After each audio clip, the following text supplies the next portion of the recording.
الحمد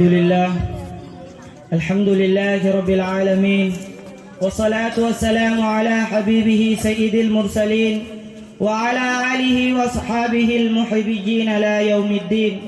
أما بعد، فقد قال النبي صلى الله عليه وسلم: لا يؤمن أحدكم حتى أكون أحب إليه من أهله وماله، وقال أيضا: من أحبني كان معي في الجنة. محمد کی محبت دین حق کی شرط اول ہے کہ محمد کی محبت دین حق کی شرط اول ہے، اسی میں ہو خامی اگر تو ایمان نامکمل ہے۔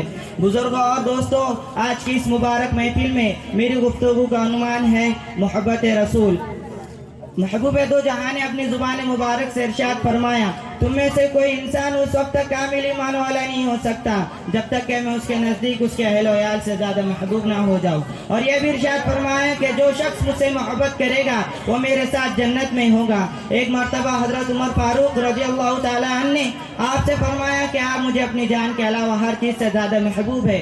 آپ نے فرمایا کہ تم میں سے کوئی انسان اس وقت تک کامل ایمان والا نہیں ہو سکتا جب تک کہ میں اس کے نزدیک اس کی جان سے زیادہ محبوب نہ ہو جاؤں۔ یہ سن کر عمر فاروق نے فرمایا: قسم ہے اس ذات کی جس نے آپ پر قرآن نازل کیا ہے، آپ مجھے میری جان سے زیادہ محبوب ہے۔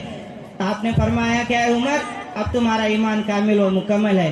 اے مسلمانوں، دنیا کے ہر چیز کے مقابلے میں سرکار مدینہ محمد صلی اللہ علیہ وسلم سے محبت کرنا کامل ایمان کی علامت ہے، اور کیوں نہ ہو جبکہ رب کائنات نے ذات اقدس میں وہ تمام چیزیں کامل و مکمل طریقے پر پیدا فرمائی جن کی وجہ سے انسان کسی سے محبت کرتا ہے۔ اگر کمالات کا باب کھول دیا جائے تو صاف پتہ چلتا ہے اس ساتوں زمین اور ساتوں آسمانوں میں کوئی بھی آپ کے ہم پلہ نہیں، بلکہ ہمارا دعویٰ اور عقیدہ ہے آدم علیہ السلام سے لے کر عیسیٰ علیہ السلام تک تمام نبی اور رسولوں کو جو کمالات عطا کیے گئے، رب کائنات نے وہ تمام اوصاف و کمالات اپنے حبیب پاک میں جمع فرما دیے تھے۔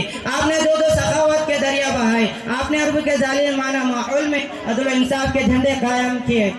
چنانچہ فرمایا گیا: اگر محمد کی بیٹی فاطمہ چوری کریں گی تو بھی اس کا ہاتھ کاٹا جائے گا۔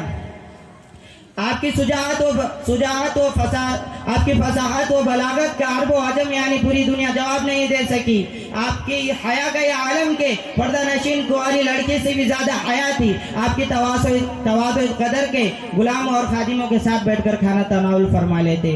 آپ کی خوش اخلاقی کی یہ حالت کے حضرت انس کو 10 سالہ دور خدمت میں کبھی اف تک نہ کہا۔ آپ کی شجاعت و بہادری کا یہ بھی مثال نمونہ کہ جنگ حنین میں مسلمانوں کے پاؤں لڑکھڑانے کے باوجود تنہا دشمن کو للکارتے رہے۔ آپ کی سچائی کا یہ حال کہ ابو جہل جیسے دشمن نے آپ کی صداقت کا اعتراف کیا۔ آپ کے عفو و درگزر کا یہ بھی مثال نمونہ کہ فتح مکہ کے موقع پر اپنے صحابہ کے خون کو معاف کر دیا۔ حضرات، احسان کی بنا پر بھی محبت کی جاتی ہے۔ کہا جاتا ہے کہ انسان احسان کا غلام ہے۔ انسان اپنے محسن سے محبت کرتا ہے، اور یہ ایک ناقابل انکار حقیقت ہے۔ بس اسی پر میں اپنی تقریر کو ختم کرنا چاہتا ہوں۔ محمد کی محبت دین حق کی شرط اول ہے، محمد کی محبت دین حق کی شرط اول ہے، اسی میں ہو خامی اگر تو ایمان نامکمل ہے۔ وآخر دعوانا الحمدللہ رب العالمین۔ ماشاءاللہ اس طالب علموں کو ایک